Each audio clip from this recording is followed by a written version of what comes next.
right into it, and I think we should just talk about Kyrie Irving. I forget who was the report from, but there was a report yesterday that came out basically saying, I think it might have been Darvin Ham, basically said the problem with the Mavericks now is they're unpredictable. With Kyrie, you used to have to put so much energy to guard just Luka. Yeah. That you didn't have the opportunity to, not that you didn't have the opportunity. You had the opportunity just to focus on Luka, knowing that if you shut out Luka, you were going to beat the Mavericks. Now with the Mavericks, if you try to shut down Luka, you're just going to let Kyrie run wild. Yeah, or even worse, they're both going to run wild. I mean, like last night, Luka ends the third quarter, like the last 4 or 5 minutes. I mean, he was just because they were down. What was it? 26 points, I believe, was their max deficit, and yeah, it wasn't close. Luka's just Kyrie and Luka are out there, and everything's working, everything's clicking. The Mavs announcers are like, let's bring Luka out to start the fourth. He doesn't. Kyrie, the leading scorer in the fourth quarter. I mean, the man just. Like everyone says it, but it's one thing to watch it where it's like, okay, Kyrie has 9 through 3 quarters, and then next you go and you cook some dinner or whatever, and you come back, he's got 33. So it definitely elevates the Mavs to the next level. Yeah, I definitely think so, and I don't think their team is entirely gutted. I do think this is a team that, like, look, Kyrie, he's the best superstar Luka has ever played with. Yeah. Hands down. And what it does, it opens up. But the other thing is this is a team that when Luka used to come off the floor, regardless of who was on this team, they would be terrible. But now with Kyrie here, Luka can sit and not have to worry about the team completely falling off the edge necessarily. Yeah. I like, Kyrie, we've talked about playing off ball, and my one concern with the Dallas Mavericks, like outside of defense, just Luka concerns before they got Kyrie was, when these guys aren't touching the ball for 5 straight possessions, they might not be able to knock down big time shots. And I think with Kyrie, that even though it might not sound logistically correct, I mean, the ball is moving, guys are running around. So Kyrie's a huge asset. I mean, he did, as my buddy Arjun would say, he did fold like a cheap tent on the last possession with the turnover, but for the he had an incredible fourth quarter, and this is what their second game together. So what I do find interesting about last night's game was, first off, Minnesota's like, shout out Kyle Anderson, but I liked what Jason Kidd said after the game, because Josh Green had a stupid foul at the end of the game and he didn't place the blame on him. And Josh Green's a young guy. There's a lot of guys on this team that need to step up, and expectations are big, but I'm not worried about them losing a lot of games because they're going to outscore everybody. But it does get you thinking, like, all right, that's fine for now, but maybe one day that might be an issue is, if things aren't clicking. But I'm not too worried about in the regular season things clicking with this Mavericks offense.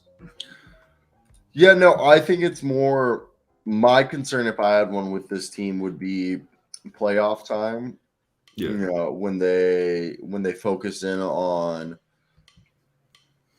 Kyrie and Luka and maybe force one of the guys to carry the entire load, or force everybody else but those two guys. Now, let's talk about it. So right here, I think the Nets are a team that have definitely risen. If we're talking like risen in the power rankings of the NBA. The Brooklyn Nets?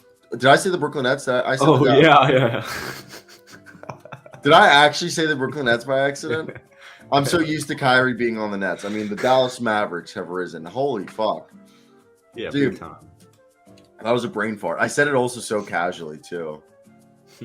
But so the Dallas Mavericks, do you think they've entered top 7, top 10 at least? They're definitely around top 10, no doubt.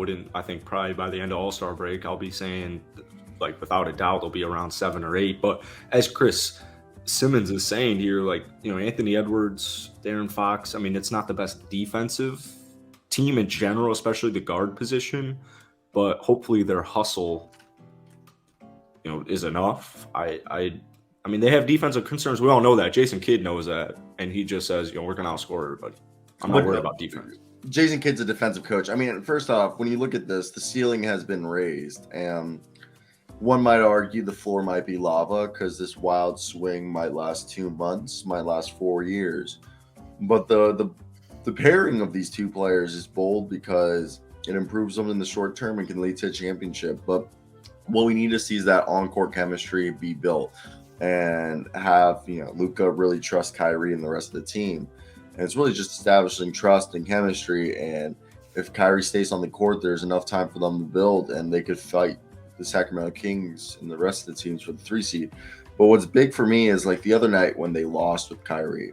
Kyrie was having a hotter night than Luka, but Luka ended up taking the last shot. I think they need to start to realize in games where maybe Kyrie has a hotter hand than Luka, Kyrie takes the final shot. It's not always Luka taking the final shot. Yeah, it's kind of looked like what was about to happen last night before he turned it over. I mean, Luka, especially when you're coming back down from 26, guys need to make shots. Luka, not the best 3-point shooter. He made some big time shots, especially in the fourth quarter, but it was Kyrie time, no doubt. Does that make sense? What I said though, he's your closer. Yeah, but they're both closers. But you have not every night they're both closers. Some nights I feel like Luka should be the closer. Whoever has the hot hand, they just need to learn. Like how LeBron used to have to delegate if he was going to pass it to Kyrie for the buzzer beaters. Yeah, who's taking that last shot? Yeah, it doesn't always have to be Luka. LeBron learns that he doesn't always. And we've seen that. I mean, a lot of the time before Kyrie got there, just double team. And I've seen him pass up game winners a lot of times, and it comes down to those guys making it. I think Chris brings up the bigger issue, which anytime Rudy Gobert was out there on the floor, they're just give him the ball. Just give him the ball. That's without Cat. So just give him the ball. Now, Chris Simmons brings up a good point. Do you think they'll have problems against guards big time? Well, it depends. Klay Thompson. It depends. So here, let's pivot